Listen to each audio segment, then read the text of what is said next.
नमस्कार मित्रांनो, स्वागत आहे तुमचं आपल्या एका नवीन मिनी ब्लॉगमध्ये. तर बघू शकता मी कामावर येईल ना, आम्ही रिंग भरतोय. फायनली आमची 4 वाजता रिंग भरणं झाली आणि घरी गेलो आम्ही. मम्मी मी पुन्हा गावात आलो आहे.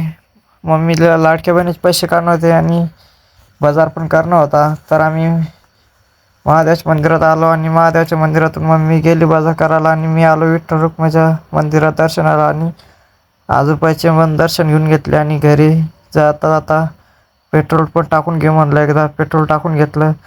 मग संध्याकाळी आलो मी आमच्या कामावरच्या मिस्त्रीच्या घरी. जागरण गोंधळाचा कार्यक्रम होता, तिथे आलो मी. जेवण वगैरे केले. मी 12-12:30 वाजे लोक जागरण पाहायला मी आणि पुन्हा पूर्तता करतो मी घराकडे. तर कसा वाटला आजचा मिनी ब्लॉग कमेंट करून नक्की सांगा. आणि आजच्या पुरतं एवढंच. भेटूया उद्याच्या ब्लॉगमध्ये. तोपर्यंत आपल्या चॅनलला हक्काने सबस्क्राईब करा.